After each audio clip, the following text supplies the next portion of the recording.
On aime rencontrer les clients chez RDS Communication. Rien de tel que de vivre leurs expériences pour trouver les éléments à mettre en valeur dans les vidéos. On trouve de véritables pépites chez les clients.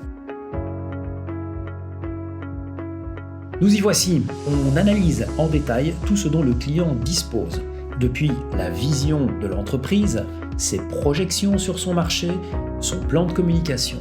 Nous voulons comprendre son triptyque vision, mission, valeur. Ça nous permet d'être pleinement au service de son évolution.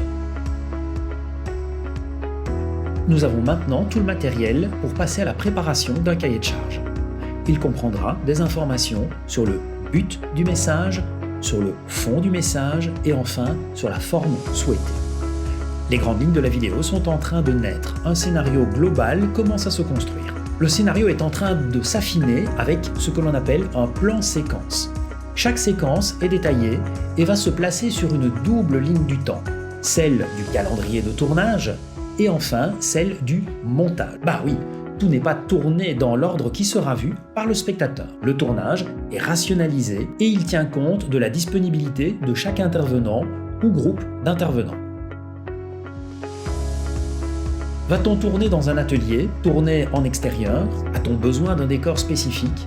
Le choix de ce lieu va conditionner le type de matériel à mobiliser. C'est un des morceaux les plus agréables peut-être de ce métier, c'est le repérage. Nous sommes à la recherche d'un beau décor pour tourner la vidéo du client et aujourd'hui nous sommes au château de Joët-Bodenier en province de Liège.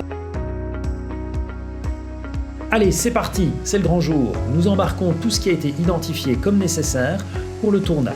Et ça en fait du matériel.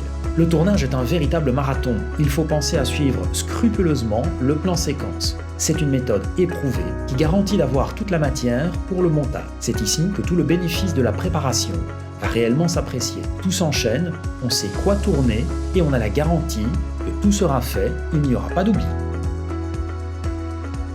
Voilà, le tournage en numérique a un énorme avantage. Il permet un contrôle qualité en continu. Il n'y a pas de mauvaise surprise lorsque Frédéric rentrera au bureau pour assembler les différentes scènes. Le plan séquence est clair, le cahier de charge est clair. Les prises de vue ont été numérotées. Frédéric peut s'atteler au montage en toute sérénité. Tout sera remis dans l'ordre du plan final et harmonisé au niveau des lumières dans le rendu à l'écran. Et voilà, c'est au client de prendre la main. Il peut maintenant diffuser le média selon ce qui a été prévu. Le format et la résolution correspondent au cahier de charge. Il n'a plus qu'à mesurer son audience.